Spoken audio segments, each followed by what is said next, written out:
자, 드디어 마지막 18장 지방재정 보겠습니다. 자, 논점 18-1. 자, 1번 지방자치 시대를 맞이해서 지방재정의 중요성이 매우 강조되고 있다. 자, 관련한 설명 중 옳지 않은 거 물어봤습니다. 1번 특정 공공재의 편익이 주는 파급 범위가 한정되기 때문에 자, 중앙정부의 기능이 분할된다. 맞습니다. 그래서 지방정부는 지역적인 범위 내에서 편익이 한정될 때 그러한 공공재는 지방정부가 공급하는 게 맞고요. 자, 지방공공재가 지방정부에 의해 공급된다면 지역 주민들의 이런 개별적인 선호를 좀 더 잘 반영할 수 있다는 장점이 있다. 맞는 표현이고요. 3번 보겠습니다. 자, 지역 차원에서 규모의 경제를 활용할 수 있으며 사실 지역적 차원에서 규모의 경제를 활용하기는 어렵죠. 전국적 범위에서 대규모로 생산할 때 규모의 경제를 활용하기 쉬울 것입니다. 자, 그리고 부의 외부 효과 차단에 효과적이다. 자, 어떤 A 지역이 어떤 특정한 공공재를 공급을 했는데 이 공공재가 인접한 B 지역에 부의 외부 효과를 미친다고 합시다. 하지만 A 지역은 공공재 공급을 할 때 자신의 지역만 고려하기 때문에 자신의 지역에 공급된 공공재가 옆 지역 B 지역에 미치는 부의 외부 효과는 고려하지를 못해요. 따라서 외부 효과는 고려하지 못합니다. 자, 그리고요. 외부 효과의 종류에 관계없이 이게 중요한 포인트예요. 외부 효과의 종류에 관계없이 자, 부의 외부 효과든 정의 외부 효과든지 간에 자, 외부성이 있는 공공재의 공급은 무조건 중앙정부에 의해서 행해지는 것이 효율적입니다. 왜냐하면 중앙정부는 전체적인 관점에서 접근을 하기 때문에 부분적인 접근을 하는 지방정부와 달리 전국적인 범위에서 효율적인 공급을 할 수가 있어요. 따라서 정부, 종류 상관없이 외부 효과가 있는 공공재는 무조건 중앙정부가 한다라는 거 기억해 주세요. 4번 필요한 공공재의 공급을 자체적으로 결정해야 하므로 거래 비용이 더욱더 많이 소요된다는 단점이 있다는 것인데 사실 4번 지문은 그렇게 중요한 지문은 아니고요. 굳이 거래 비용이 뭔지 말씀드리려면 예를 들어서 어떤 각 공공재, 각 지방마다, 지방정부마다 놀이터라고 하는 것을 놀이터라는 지방 공공 서비스를, 공공재를 공급하려고 한다 칩시다. 자, 그랬을 때 각 지방마다 각자 놀이터 설치를 위해서 여러 가지 미끄럼틀 업체, 근해 업체를 막 알아본다면 중앙정부가 그냥 일괄적으로 놀이터 업체를 선정해서 이게 일괄 계약 맺는 것보다 거래 비용이 많이 들겠죠. 그 정도로 생각하시면 되겠습니다. 자, 5번 지역 간 공공 서비스의 격차가 발생할 가능성이 크다. 자, 강남 같은 경우에는 지방세 수입이 많기 때문에 아주 고품질의, 아주 양질의 공공재 서비스를 많이 공급할 수 있지만 저기 지방에 갈수록 지방세 세수가 약한 경우에는 공공재 서비스를 많이 공급하기가 어렵겠죠. 그런 식으로 지역 간 격차가 발생할 수 있다는 겁니다. 자, 2번 볼게요. 재정연방체제 이론에서 중앙정부와 지방정부 간의 기능 배분에 관한 설명으로 옳지 않은 거 물어봤습니다.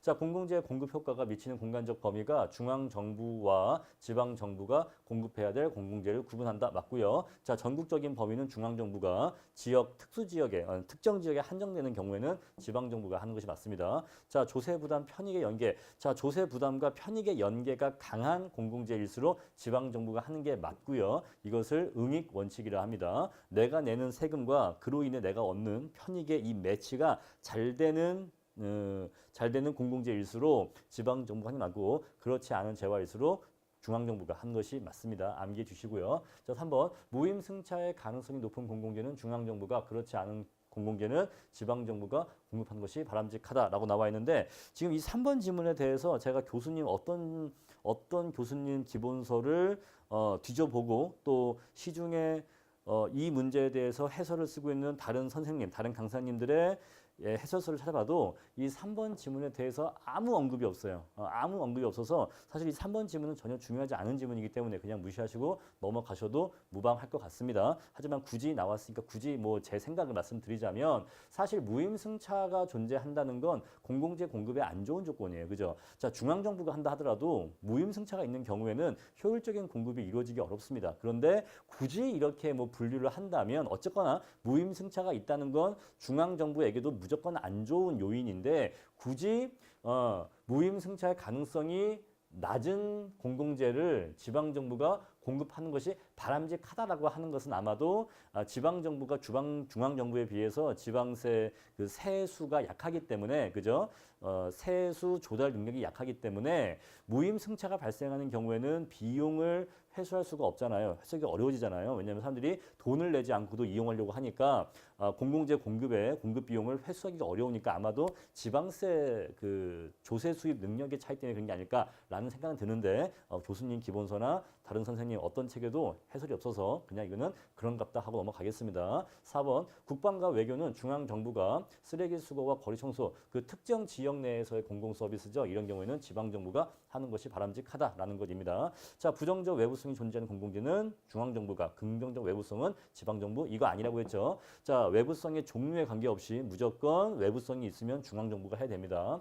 자, 3번 볼게요. 분권화된 재정제도의 장단점에 관한 설명으로 옳지 않은 것은 무엇이냐? 자, 지방 공공재 공급 과정에서 인근 자치단체 간에 발생하는 외부성을 해결하기 어렵다. 자, 지방 공공재 지방정부에 의해서 공공재가 공급되는 경우에는 이 외부성을 해결하기가 어렵죠. 자, 2번 주민들이 자신들이 원하는 공공재를 공급하는 자치단체로 이동할 유인을 인구 이동의 유인이 제공되기 때문에 지방정부 간 경쟁을 촉진시키기도 합니다. 자, 어떤 지방정부가 너무너무 지방 서비스를 잘 공급한데 거기는 너무 살기 좋대. 거기는 뭐 마을 도서관도 잘 돼 있고 뭐 노인정도 잘 돼 있고 공원도 잘 돼 있다고 해. 나 그럼 글로 이사 갈래. 이런 식으로 해서 더 좋은 공공재를 공급하는 지역으로 주민들이 이동하기 때문에 그러면 잘 되는 지역은 더욱더 번성하고 인구가 빠져나가는 지역은 더욱더 급격히 쇠퇴하기 때문에 그렇게 되지 않기 위해서 서로가 좋은 공공 서비스를 공급하기 위해서 지방 정부 간 경쟁을 할 수 있다 이 얘기죠. 3번 지방 정부가 중앙 정부보다 지역 내 공공 부분의 자원 배분에 필요한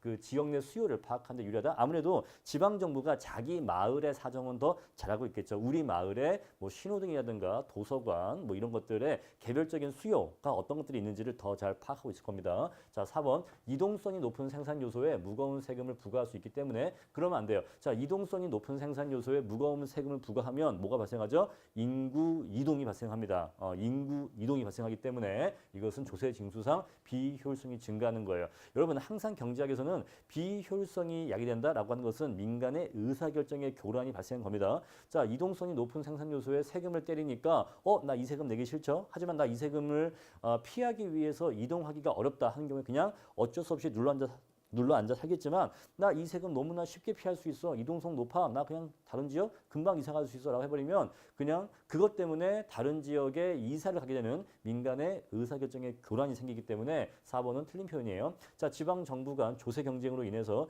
조세 제도가 비효율적으로 운영될 가능성이 있다. 자, 지방 정부 간 조세 경쟁 어떤 거냐? 예를 들어서 어떤 도시가 있는데 자, A 도시가 있고 B 도시가 있대요. 자, 세계적으로 유명한 기업 실제로 있었던 일인데 아마존이라고 하는 세계적인 회사가 제2 본사 부지를 찾았습니다. 그랬더니 전 세계 유명한 도시에서 여러 가지 파격적인 혜택을 제공하면서 아마존 제2 본사를 우리 도시에 유치하고 싶다라고 아마존 회사에 지방정부가 제안서를 냈는데 그 내용의 대부분이 뭐냐면 법인세라든가 여러 가지 세금들을 면제해 주겠다는 거예요. 우리 땅에 와서 우리 도시에 와서 제2 본사를 내어주면 여러 가지 세금을 감면시켜 주겠다라는 겁니다. 그게 무슨 얘기야? 와달라 오면은 세금을 감면시키겠다 이런 식으로 조세 할인 경쟁을 해버리면 조세 제도가 더욱더 비효율적으로 운영될 가능성이 있겠죠. 그런 내용으로 이해하시면 이해가 쉬울 것 같습니다. 자, 4번 볼게요. 중앙정부와 지방정부의 역할 분담에 관한 설명을 옳은 거 물어봤어요. 자, 지방재정은 재정 지출의 편익과 비용 분담의 연계성이 중앙정부보다 강하기 때문에 맞아요. 맞는 표현입니다. 강해요. 자, 재원 조달 측면에서도 응익주의적 요소가 강한 편이다. 맞습니다. 응익주의. 네가 편익을 얻는 것만큼 세금을 내라고 하는 응익주의가 강해요. 자, 2번 경제 안정화 정책은 중앙정부와 지방정부가 대등한 입장에서 수행할 수가 없죠. 자, 머스그레이브가 얘기한 정부의 3대 기능이 있죠. 첫 번째 뭐가 있습니까? 효율성, 두 번째가 뭐가 있죠? 소득 분배, 공평성, 세 번째가 뭐죠? 경제 안정화인데 자, 정부가 해야 될 세 가지 기능 중에서 첫 번째 효율적인 자원 배분과 관련된 건 지방정부가 주로 수행하게 되고요. 공평성과 안정성은 이것은 중앙정부에 의해서 수행되는 것이 바람직합니다. 오케이. 그래서 2번은 틀린 표현이에요. 경제 안정화 정책은 중앙정부에 의해서 수행되어야 하는 겁니다. 지방정부는 못해요. 왜? 독자적인 화폐 금융 정책이 없기 때문이죠. 그러니까 독자적인 금융 정책이나 재정 정책을 쓸 수가 없기 때문에 그렇습니다. 자, 3번. 소득 재분배 정책은 지역 주민의 사정을 잘 아는 지방 정부가 하면 안 돼요. 소득 재분배는 공평성이니까 중앙 정부가 해야 됩니다. 4번. 공공재 편익의 귀속 지역이 특정 지역에 국한되는 경우에는 지방 정부가 해야 됩니다. 4번 틀렸고요. 자, 우리나라의 경우에는 세 수입 측면에서는 중앙 정부가 80%의 세금을 걷어들이고요. 근데 지출 측면에서는 지방 정부가 50%를 쓰기 때문에 지금 이 5번 지문은 지방 정부와 중앙정부의 위치가 서로 바뀌어 있습니다. 아시겠죠? 넘어가겠습니다. 자, 5번 볼까요? 중앙정부와 지방정부의 재정 기능에 관한 설명을 옳지 않은 거 물어봤습니다. 자, T부는 주민들이 자유롭게 거주지를 선택할 수 있다면 지방공공재의 효율적 공급이 될 수 있다. 발에 의한 투표에 의해서 효율적 공급될 수 있다고 했죠. 자, 2번 공공재로부터 편익의 귀속지역이 전국적인 경우에는 중앙정부가 오케이, 지방 단위에 그치는 경우에는 지방정부가 오케이. 3번 자, 지역 간 공공재에 대한 선호가 이질적인 경우. 자, 무슨 얘기야? 어떤 A 지역은 뭐 특정 공공재를 엄청 많이 선호하고요. B 지역은 적게 공공재에 대한 수요가 있다고 합시다. 자, 그랬을 때 중앙정부가 일률적으로 이 둘의 평균치인 한 이 정도로 공공재를 공급해버리면 이쪽은 과소 공급되고 이쪽은 과다 공급되기 때문에 비효율적이겠죠. 따라서 자, 이 경우에는 지방정부가 각자 알아서 공급할 때 더 효율적이겠죠. 바로 이게 무슨 얘기예요? 오우치의 지방 분권화 정리입니다. 자, 4번 공공재 공급에 있어서 규모의 경제가 발생하는 경우에 무조건 중앙정부가 해야겠죠. 4번 맞는 표현이고요. 5번 소득 재분배 기능은 전국적인 수준에서 시행되어야 하므로 그렇죠. 중앙정부가 맞는 것이 바람직하다. 역시 맞는 표현입니다. 자, 그래서 지금 이 5번 문제는 옳지 않은 거니까 3번이 틀린 거네요. 그죠? 자, 6번입니다. 오우치의 분권화 정리에 해당하는 것은 무엇이냐? 자, 오우치의 분권화 정리는 각 지방이 자율적으로 알아서 공공재를 공급하는 것이 더 효율적이다라는 내용이니까 그냥 5번입니다. 다만 전제 조건이 있죠. 무엇입니까? 규모의 경제가 없다면. 또 두 번째가 뭐가 있습니까? 외부성이 없다면. 자, 규모의 경제가 없고 외부성이 없다면 특히 공공재 공급이 그냥 일정하다면 자, 중앙정부가 하든 지방정부가 하든 공공재 한 단위당 생산 원가가 똑같다면 지방정부가 각자 자기 마을에 필요한 공공재를 알아서 필요한 만큼 공급하는 것이 더 효율적이다라는 내용입니다. 넘어갈게요. 너무 쉬우니까. 자, 7번 티브 가설에 관한 설명으로 옳지 않은 거 물어봤습니다. 자, 지방 공공재는 비례 재산세에 의해서 조달된다고 가정하죠. 이건 가정입니다. 맞아요. 자, 2번 지방 공공재 외부 효과가 존재하면 안 돼요. 따라서 외부 효과가 존재하지 않는다는 전제가 필요하니까 2번 틀렸습니다. 자, 발에 의한 투표에 의해서 지방 공공재에 대한 자신들의 선호를 표출하는 거죠. 결국 내가 어느 지역으로 이사 갔다는 건 나는 그 지역이 제공하는 공공재 수준이 제일 마음에 든다는 거기 때문에 나의 이사로서 나의 발로서 내가 어떤 지역의 공공재를 좋아하는지를 선호를 표출하게 되는 거죠. 자, 4번 티브 가설이 성립하기 위해서는 충분히 많은 지역들이 존재해야 됩니다. 자, 균형 상태에서는 지방 공공재에 대한 선호가 비슷한 사람끼리 모여 산다. 자, 이 5번 지문은 그냥 쉽게 끼리끼리 모여 산다라고 생각을 하시면 되겠어요. 여러분 우리가 LA에 있는 LA에 있는 죄송해요.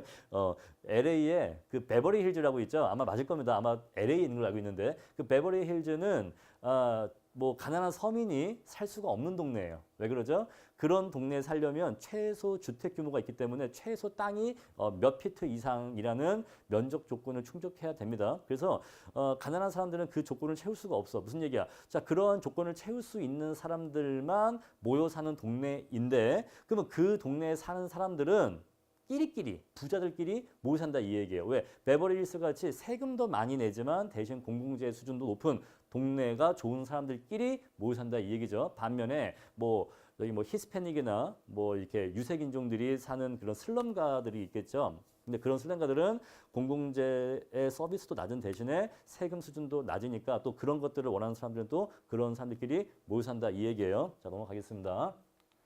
8번 지방재정과 관련한 설명으로 옳지 않은 것은 무엇이냐 이 얘기인데 자 오우치의 분권화 정리에 따르면 지방정부에 의한 지방공공재 공급이 주민들의 선호를 더 잘 반영할 수 있다. 맞는 표현입니다. 자 2번 자 공공재가 공간적 파급 효과 자 A 지역의 공공재가 다른 지역에까지 어떤 영향을 미치는 파급 효과가 있는 경우에는 이것은 일종의 외부 효과로 이해하시면 돼요. 자 이때는 지방정부가 하면 안 되겠죠. 이때는 당연히 중앙정부가 해야겠죠. 어떤 공공재의 영향력이 특정 지역에 국한되는 게 아니라 다른 지역에까지 미친다면 당연히 전체적인 관점에서 중앙정부가 해야 될 것입니다. 자, 한번 볼게요. TV에 따르면 지방공공재의 경우에는 분권적인 배분 체계에서 효율적인 자원 배분을 할 수가 있다는 얘기고요. 4번. 자, 맞습니다. 넘어갈게요. 자, 지방정부는 자원 배분의 역할. 5번. 지방재정조정제도의 주요 목적은 진짜 이거 읽기 어렵네요. 지방재정조정제도의 주요 목적은 수평적 재정 형평성. 이게 무슨 얘기야? 지방정부끼리 골고른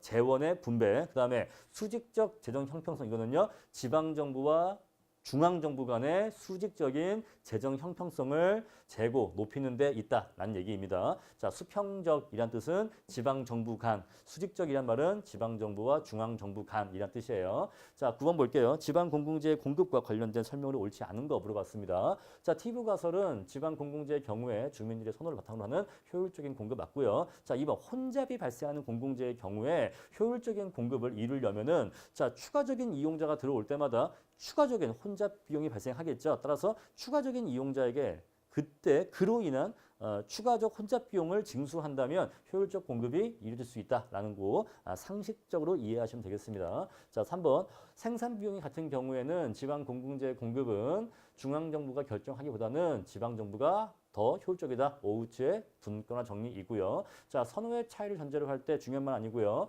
자, 최적의 지방정부 규모는 이론상 주민 1인으로 구성된다. 어떻게 최적의 그 지방정부가 1인이겠습니까? 혼자서 뭘 할 수 있겠어요? 그죠? 혼자서 뭐 시장, 통장, 반장 뭐 다 할 겁니까? 이 최적의 지방공공재, 최적의 지방정부의 규모는 지방정부의 규모가 한 단위 증가할 때 얻어지는 한계 편익과 한 단위 더 커질 때 발생하는 한계 비용이 같아지는 지점에서 최적의 지방정부의 사이즈가 결정되기 때문에 함량이다. 이건 틀린 거예요. 아시겠죠? 오케이. 자, 5번. TV 가설에 따르면 균형 상태에서는 각 지역별로 비슷한 기호와 끼리끼리 모여 산다. 맞는 표현입니다. TV 가설의 핵심은 결국 끼리끼리 모여 산다라는 것이에요. 자, 이어서 논점 18-2 보조금의 효과 보겠습니다. 드디어 끝나갑니다. 마지막 논점이에요. 자, 1번 볼게요. 지방재정조정제도에 관한 설명 중 옳지 않은 것 물어봤습니다. 자, 중앙정부가 제공하는 조건부 정액 보조금은 자, 이것은 현물보조와 유사한 내용이라고 기억하시면 돼요. 자, 공공재 생산에만 사용해야 된다는 전제가 붙어있다. 여기 조건부니까 당연히 조건부. 여기 연결이 되죠. 자, 무조건부 보조금은 현금 보조죠. 현금 보조. 따라서 현금 보조와 유사한 특징 가지고 있으면서 우리나라의 경우에는 보통 교부세가 이에 해당된다. 자, 우리 지방 교부세가 여기에 해당되는데 지방 교부세 안에 여기 보통 교부세가 있기 때문에 지방 교부세라 하던 보통 교부세라 하던 둘 다 맞는 말 되겠습니다. 자, 지방교부세는 무조건 보조금이에요. 그냥 현금 보조인데 네 맘대로 써라는 건데 국고보조는 가격보조입니다. 양자를 잘 구분해 주세요. 제 교재 핵심 정리 나와 있습니다. 국고보조금은 가격보조라는 거. 자, 3번입니다. 우리나라의 국고보조금은 조건부 정률 보조금이다. 방금 얘기했죠? 가격보조금이라고 맞습니다. 자, 4번. 자, 무조건 보조금에 비하면 개방형 조건부 정률 보조금 진짜 말 길죠? 자, 개방형은 일단 넘어가고 조건부 정률 보조금은 가격 보조인 거죠. 자, 에서 보다 적은 공공재가 생산된다. 자, 가격 보조에서 X제 소비량 증가 효과가 제일 크기 때문에 4번이 틀렸습니다. 그죠? X제 소비량 증가 효과는 가격 보조가 제일 커요. 자, 5번 조건부 정액 보조금 저거 현물 보조죠. 현물 보조는 현물 보조와 유사한 형태이다. 그러네요. 그죠? 5번은 너무나 쉬운 질문이었습니다. 자, 2번입니다. 끈끈이 효과에 관한 설명을 가장 거리가 먼 것을 물어봤어요. 자, 1번 중앙정부가 지방정부에 제공하는 무조건부 보조금과 관련한 설명이다. 맞아요. 무조건부 보조금, 즉 현금 보조 똑같고요. 2번 중앙정부가 무조건부 보조금을 제공하면 지방공공재 생산비가 하락한 것처럼 주민들이 인식하는 재정 환상이 작용해서 그럴 수가 있다. 맞는 표현인데 정확한 건 뭐냐면 좀 더 정확한 표현은 자, 실제로는 실제가 있고 착각이 있는데 자, 실제로는 뭐가 하락한 거예요? 실제로는 평균 비용이 하락한 겁니다. 근데 사람들이 어떻게 착각을 하냐면 한계 비용이 하락한 것으로 착각을 해요. 자, 보조금을 받으면 실제로는 공공재 생산의 평균 비용이 하락한 것인데 주민들은 보조금을 받으니까 왠지 더 싸게 공공재가 공급되는 것 같아요. 그래서 한계 비용이 하락한 것으로 착각을 한다 이 얘기예요. 그래서 더욱더 많은 공공재 공급을 요구하게 되는 거죠. 왜? 효율적인 공공재 공급량은 P = MC에 의해서 결정되기 때문에 MC가 내려가면 더욱더 많은 양을 요구하게 되겠죠. 이해하시겠죠? 만약에 자 수요 곡선이 이렇게 있고 MC 곡선이 이렇게 있었습니다. 근데 MC가 하락한 것으로 인식을 했어요. MC가 이렇게 하락한 것으로 인식을 합니다. 그러면요. 종전보다 더욱더 많은 공공재 공급을 요구하게 되죠. 그 얘기예요. 요거 암기해 주시고요. 자, 3번입니다. 중앙정부는 형식적으로는 무조건부 보조금을 주지만 사실 암묵적으로 은연중에 압력을 행사한다. 맞는 표현입니다. 자, 4번. 중앙정부로부터 더 많은 보조금을 받고자 하는 것은 지방정부의 입장에서 더 많은 사업을 원하기 때문이다. 자, 지방정부는 보조금을 많이 받으면 좋은 거잖아요. 그래서 최대한 보조금을 받고자 한다는 거죠. 그 다음에 그 보조금을 받아서 어디 쓴다? 다 공공재 공급에 쓴다 이 얘기입니다. 자, 5번. 중앙정부는 무조건부 보조금의 증가는 현금 보조죠. 지방자치단체 주민들의 소득 증가와 동일한 수준으로 공공서비스 생산을 증가시킨다. 자, 지금 이 문제가 끈끈이 효과에 대한 설명이잖아요. 그죠? 자, 끈끈이 효과에 의하면 자, 뭐예요? 이론과 실제가 있는데 자, 이론이 있고 실제가 있다 이 얘기예요. 자, 이론적으로는요. 어때야 돼요? 이론적으로는 무조건부 현금 보조가 뭐랑 똑같아야 돼요? 지역 주민들의 소득 증가. 지역 주민들의 소득 증가랑 똑같아야 돼요. 공공재 공급량이 있어서. 자, 중앙정부가 지방정부에 100억만큼의 현금 보조하는 것이나 그 지역 주민들의 소득이 100억만큼 증가하는 것이나 두 경우에 공공재 공급량은 똑같이 증가해야 됩니다. 그런데 실제로는 얘가 더 크더라 이 얘기예요. 얘가 더 크더라. 왜 그런가? 왜 그런가? 거기에 대해서 끈끈이 효과가 얘기하는 거죠.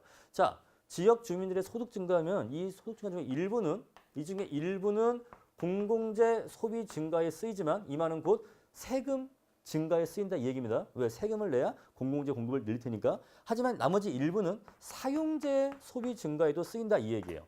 그렇죠? 실제로는. 그런데 무조건부 현금 보조는 전에 어떻게? 전에 공공재 소비 증가에만 쓰인다 이 얘기입니다. 왜? 관료들의 예산 극대화 경향에 의해서.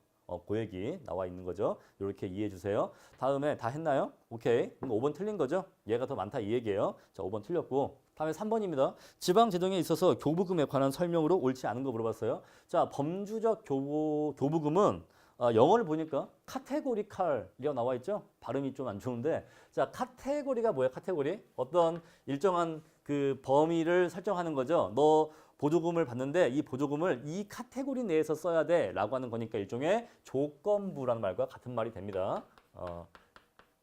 조건부란 뜻이 되겠어요. 따라서 자, 조건부 보조금은 중앙정부가 특정한 조건을 달고 제공하는 교부금이다. 맞고요. 자, 2번 대응 보조금은 대응자 나왔으면 이건 그냥 가격 보조인 거예요. 대응 나오면 가격 보조인 겁니다. 자, 지방정부가 어떤 사업을 수행할 경우에 비용의 일정 부분을 중앙정부가 부담하는 방식이다. 맞아요.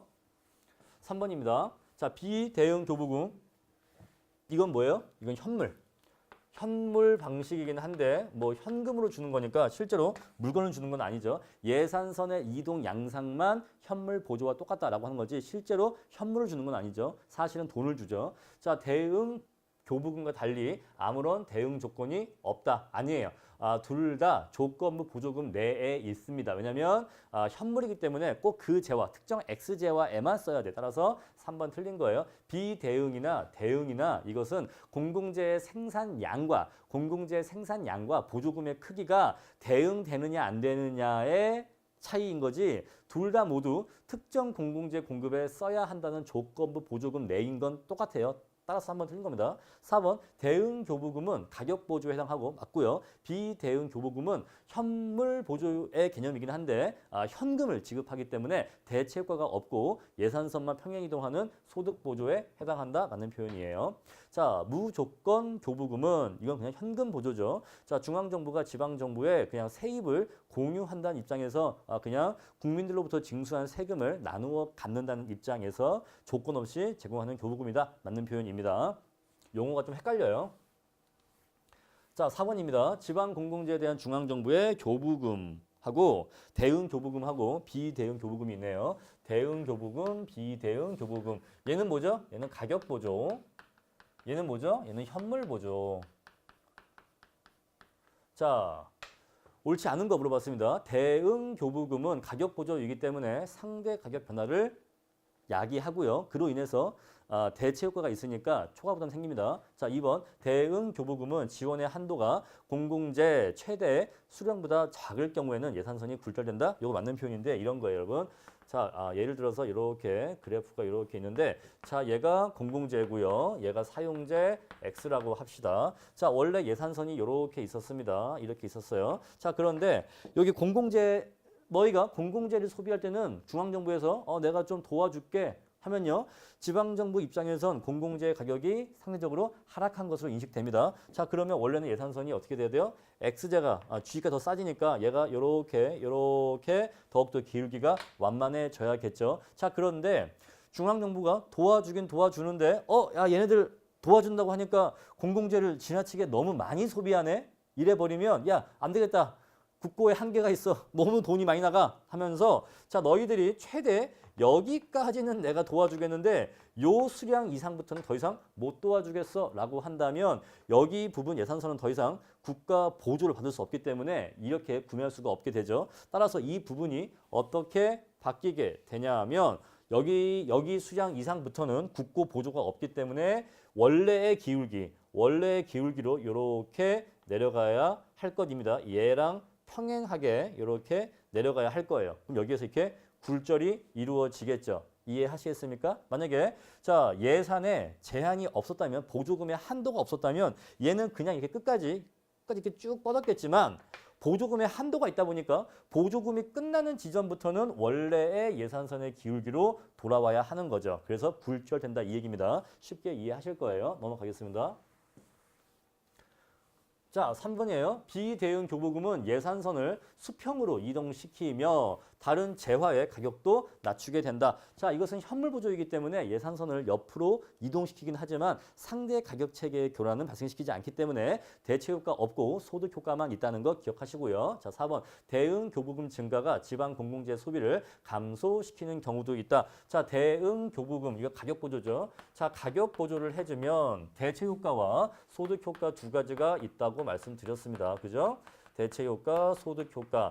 자, 일반적으로는 나라에서 공공재 소비에 대해서 생산 소비에 대해서 보조금을 주면 그 재화에 대한 소비가 증가하는 게 일반적이겠지만 예외적으로 자, 가격 보조해주면 그 재화의 가격이 싸지죠. 따라서 대체 효과에 의하면 소비량 증가합니다. 증가할 거예요. 그런데 자, 열등재 중에서 특별히 기펜재인 경우에 자, 이 재화가 아주 특이하게 기펜재인 경우에는 소득이 증가할 때 그 재화에 대한 소비량이 감소하는데 얼마나 감소하냐면 대체 효과를 압도하면서까지 소비량 감소합니다.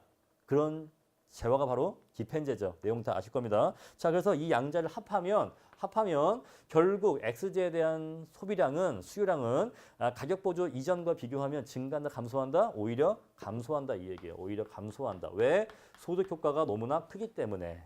자, 가격 보조로 인해서 실질 소득 증가가 발생하는데 그때 기펜제인 경우에는 수요량이 매우 크게 감소하기 때문에 대체 효과를 압도하면서까지 큰 경우에는 전체 소비량은 오히려 감소하게 됩니다. 따라서 반드시 증가한다라고 말할 수는 없어요. 물론 일반적으로는 증가하겠지만 이론적으로는 반드시 감소한다라고 할 수가 없습니다. 어때? 언제? 이 재화가 기펜제일 때 요거 기억해 주세요.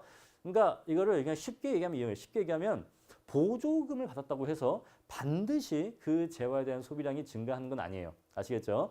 자, 어떤 재화를 내가 원래 10개를 소비하고 있었는데 이 재화에 대해서 나라에서 보조금을 준다고 합시다. 그런다고 해서 반드시 종전보다 10개보다 더 많이 소비한다는 법은 없어요. 아시겠죠? 이 X자가 열등제 종류일 때는 보조금 지급 이후에 음의 소득 효과로 인해서 오히려 소비량이 더 감소할 수가 있습니다. 아시겠죠? 자, 비대응 교부금은 예산선을 평행이동시키기 때문에 소득 효과만을 갖겠죠. 대체 효과 없을 것입니다. 자, 5번입니다. 분권적 재정 시스템 및 지방 재정에 관한 설명으로 옳지 않은 거 물어봤어요. 자, 머스그레이브가 언급한 세 가지 정부 기능 중 자원 배분 기능과 관련이 있다. 자, 지방 정부에게 일을 좀 나누어 주는 것이 바로 자원 배분 기능과 관련이 있죠. 아까 말씀드렸고요. 자, 재산세가 바람직한 지방세로 꼽히는 이유는 응익 원칙을 잘 반영한다는 것인데 사실 재산세는 응익 원칙과 능력 원칙을 둘 다 잘 반영합니다. 그런데 이 응익 원칙을 반영한다는 건 일단 맞는 말이고 왜 둘 다 반영하니까 일단 얘도 반영하고 있고요. 자, 이게 무슨 말이냐? 지역의 공공 서비스 또는 공공재의 공급이 좋을수록 그 지역 내에 존재하는 이 뭐 토지라든가 주택과 같은 이런 그 재산들의 가치도 높아지게 되겠죠. 그죠? 그래서 뭐 공원이 잘 돼 있고 학군이 좋고 이렇게 지방 공공재가 좋으면 그 지역 내의 재산, 토지 건물 같은 재산들의 가치도 높아지기 때문에 그에 따라서 세수도 증가하게 되죠. 지금 그 얘기를 하고 있는 겁니다. 자, 3번 정부 간 보조금은 중앙 정부와 지방 정부 간의 수직적 재정 형평화 등등등등등등등 인정된다. 읽어보세요. 맞는 말입니다. 자, 4번. 자, 조건부 대응 보조금은 지방 정부의 공공재 공급. 이거 지금 일단 가격 보조이고요. 좀 적어놔야 저는 안 헷갈리더라고요. 자, 양의 파급 효과가 나타날 경우에 유용한 보조금이다. 여러분, 자, 어떤 공공재가 있는데 그 공공재가 양의 파급 효과가 있대요. 그러면 이러한 재화는 쉽게 얘기하면 양의 외부성이 있다는 얘기니까 더욱더 많이 공급되는 게 좋겠습니까? 그렇겠죠. 자, 이렇게 좋은 재화는 더욱더 많이 공급돼야 돼요. 그러면 이 공공재의 공급량을 가장 많이 늘릴 수 있는 보조금의 방식은 뭐죠? 현금, 현물, 가격 보조 중에서 가격 보조입니다. 그래서 이러한 재화의 경우에는 가격 보조가 가장 좋은 보조금 방식이 돼요. 로직 이해하시겠죠? 자, 5번. 끈끈이 효과란 지방 정부가 받는 보조금이 동일한 금액의 소득 증가에 비해서 더 많은 공공재 지출로 가져온다는 현상을 말한다. 5번이 틀렸네요. 그죠? 자, 6번 보겠습니다. 다음 설명 중 옳지 않은 거 물어봤어요. 자, 단 지역 공공재는 정상지라고 가정한다. 자, 동일한 수준의 효용 가정 하에서 무조건부 보조금하고 이거 뭐죠? 현금 보조. 요거 현금 보조. 다음에 개방형 대응 보조금이니까 얘는 가격 보조. 했었을 때, 자, 지역 공공재 소비량은 당연히 후자가 더욱더 많이 공급이 되겠죠. 자, 개방형 대응 보조금, 요건 가격이죠. 가격 보조. 가격 보조는 지역 공공재의 소비는 증가시키나 사용재의 소비는 증가시킬 수도 있고 감소시킬 수도 있다. 자, 이렇게 우리가 예산선이 여기가 공공재, 여기가 사용재였었을 때 예산선 원래 이랬죠. 자, 그랬을 때 가격 보조하면은 예산선이 이렇게 바뀌게 되겠죠. 자, 종전의 균형점이 여기였다고 치고 새로운 균형점은요. 자, 1로 갈 수도 있고 1로 갈 수도 있고 1로 갈 수도 있죠. 1번, 2번, 3번 셋 다 갈 수가 있죠. 그렇죠. 다 가능하겠죠. 자, 그래서 자, 공공재 소비는 증가시키나 사용재 소비, 여기 사용재 소비는 종전보다 증가할 수도 있고 불변일 수도 있고 감소할 수도 있죠. 자, 가격 보조 이후에 지역 공공재의 소비량이 얼마나 증가했냐에 따라서 자, 공공재를 쓰고 난 나머지 돈을 사용재에 쓰다 보니까 사용재 소비량은 증가, 불변, 감소가 다 가능한 거예요. 그래프 보시면 이해가 되시겠죠? 자, 넘어가겠습니다. 자, 3번 보겠습니다. 개방형 대응 보조금은 지역 공공재 소비에 대해서 대체 효과, 소득 효과 모두 발생하고요. 그죠? 자, 끈끈이 효과에 의하면 무조건부 보조금이 현금 보조금이 동일 액수의 소득 증가보다 지역 공공재 공급을 더 많이 초래하기 때문에 똑같은 게 한 4번 나오고 있는 것 같아요. 이거 틀렸고요. 5번 무조건부 보조금이 지급되는 경우 현금 보조금이 지급되는 경우에 지방정부가 보조금 전액을 지역 공공재 공급에 사용하는 것은 아니다. 어떻게? 이론적으로. 여기 5번은 이론적으로는 그래요. 이론적으로는 자, 현금 보조를 주면 일부는 공공재 소비 증가, 일부는 지역 주민들의 조세 경감. 이것은 곧 지역 주민들의 사용재 소비 증가를 의미합니다. 왜냐하면 지역 주민들이 조세 부담을 경감받으면 가처분 소득이 증가하니까 그것으로서 사용재를 더 많이 소비하게 되겠죠. 그런데 실제로는 끈끈이 효과에 의하면 그렇지가 않더라는 거죠. 이론과 실제 차이가 각각 문제가 나왔습니다. 이해하셨겠죠? 자, 넘어가고요. 자, 7번입니다. 지방재정조정제도의 하나인 보조금 제도에 관한 설명으로 옳지 않은 거 물어봤어요. 우리나라의 국고보조금은 조건부 보조금이다? 그래요. 국고보조금은 가격보조이니까 조건부 보조금 맞습니다. 자, 네가 이러이러한 공공재를 공급한다면 내가 도와줄게라는 거죠. 2번. 우리나라의 보통교부세는 현금 보조이다? 그래요. 자, 무조건부 보조금, 현금 보조는 그중 일부가 지역 주민의 조세 부담을 완화시키는 데 사용될 수 있다? 이론적으로 그래요. 그리고 지역 주민들의 조세 부담 완화는 아까 말씀드렸지만 지역 주민들의 사용재 소비 증가라고도 말씀드렸습니다. 같은 뜻이에요. 4번. 비대응 보조금, 이거 뭐죠? 현물 보조는 지역 주민의 사적 소비재를 늘리도록 영향을 미칠 수가 있다. 자, 늘릴 수도 있고 불변일 수도 있고 줄일 수도 있죠. 그래서 4번은 맞는 표현입니다. 늘리도록 할 수도 있죠. 그죠? 아닐 수도 있고. 자, 대응 보조금은 공공재 소비를 증가시키고, 그렇죠. 지방정부의 재정 부담 완화로 사적재 소비도 증가시킨다? 그럴 수도 있고 아닐 수도 있죠. 그죠? 확실히 알 수가 없죠. 따라서 5번은 틀렸습니다. 그럴 수도 있고 아닐 수도 있다. 아까 말씀드렸어요. 보조금 지급 이후에 어떤 재화의 소비량은 증가할 수도 있고 감소할 수도 있어요. 마찬가지로 다른 재화의 소비량도 증가할 수도 있고 감소할 수도 있습니다. 그 말씀 드릴게요. 자, 8번. 중앙정부의 지방자치단체에 대한 교부금 지원이 초래하는 끈끈이 효과에 관한 설명 중 옳지 않은 거 물어봤습니다. 자, 이것은 정액 교부금 지원을 통한 경우가 조세 감면, 주민소득 증가에 의한 경우보다 더 효과가 크다. 바로 이것이 끈끈이 효과의 설명이죠. 맞고요. 2번. 자, 중앙정부의 교부금으로 인해서 지방 공공재 생산비가 하락한 것으로 주민들이 인식하는 경향이 있다.